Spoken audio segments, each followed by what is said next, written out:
మదనపల్లిలో అతిపెద్ద fashion world SR shopping mall March heroine హీరోయిన్ మీనాక్షి చౌదరిచే గ్రాండ్ ఓపెనింగ్ 3 లక్షల వెరైటీలు అతి తక్కువ ధరలు.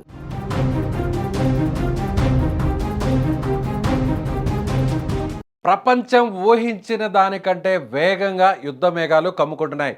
ఇరాన్, ఇజ్రాయెల్ మరియు అమెరికా మధ్య రగులుతున్న కార్చిచ్చు ఇప్పుడు గల్ఫ్ దేశాల పొలిమేరలు దాటి హిందూ మహాసముద్రం వరకు పాకింది.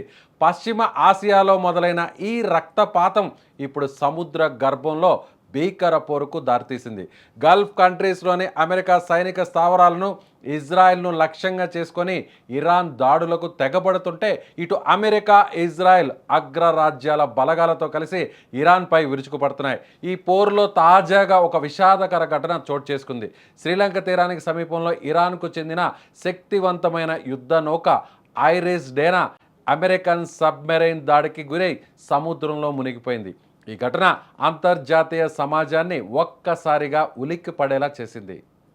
బుధవారం తెల్లవారుజామున 5 గంటల సమయంలో ప్రకృతి ప్రశాంతంగా ఉన్న వేళ గాలే ప్రాంతానికి సమీపంలో మృత్యువు క్షిపణి రూపంలో విరుచుకుపడింది. శ్రీలంక దక్షిణ తీరానికి కేవలం 40 నాటికల్ మైళ్ళ దూరంలో ప్రయాణిస్తున్న ఇరాన్ యుద్ధ నౌకను అమెరికాకు చెందిన సబ్మెరైన్ లక్ష్యంగా చేసుకుంది. నీటి అడుగు నుంచి అమెరికా ప్రయోగించిన అస్త్రాలు ఐరిస్ డేనాను నేరుగా తాకడంతో ఆ నౌక భారీ శబ్దంతో పేలిపోయి నీట మునిగిపోయింది. ఈ ప్రమాదం జరిగిన సమయంలో నౌకలో సుమారు 180 మంది సిబ్బంది ఉన్నట్టు సమాచారం అందుతోంది. వీరిలో 101 మంది గల్లంతవుగా వారి ఆచూకీ కోసం తీవ్రంగా గాలిస్తున్నారు.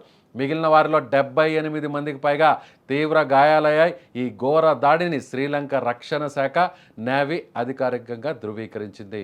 నౌక మునిగిపోతున్న క్రమంలో సిబ్బంది పంపిన ఎమర్జెన్సీ కాల్ను అందుకున్న శ్రీలంక నావికా దళం యుద్ధ ప్రాతిపదికన రంగంలోకి దిగింది. నిప్పులు చిమ్ముతున్న సముద్రం పైకి హెలికాప్టర్లు అండ్ రెస్క్యూ బోట్లతో చేరుకున్న శ్రీలంక నేవీ ఇప్పటి వరకు 32 మందిని ప్రాణాలతో కాపాడగలిగింది. గాయపడిన వారిని వెంటనే తీర ప్రాంతంలోని హాస్పిటల్స్కు తరలించి అత్యవసర చికిత్సను అందిస్తున్నారు. శ్రీలంక విదేశాంగ మంత్రి హెరాత్ ఈ ఘటనపై స్పందిస్తూ ఇది అత్యంత దురదృష్టకరమైన పరిణామమని ఆవేదన వ్యక్తం చేస్తున్నారు. బాధితులకు అవసరమైన అన్ని రకాల సహాయ సహకారాలు అందిస్తామని ఆయన హామీ కూడా ఇచ్చారు. అలాగే ఈ దాడి నేపథ్యంలో శ్రీలంక తీర ప్రాంతాల్లో భద్రతను కట్టుదిట్టం చేశారు.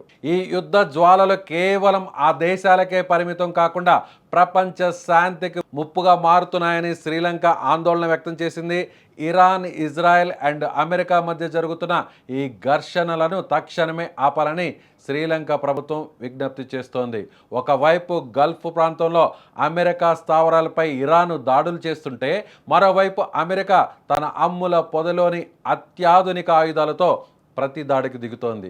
ఈ క్రమంలో శ్రీలంక తీరంలో జరిగిన ఈ దాడి ఇరాన్ దళాలకు పెద్ద దెబ్బగానే భావిస్తున్నారు. సముద్రంలో ఇంకా గల్లంతైన వారి కోసం గాలింపు చర్యలు కొనసాగుతున్నాయి.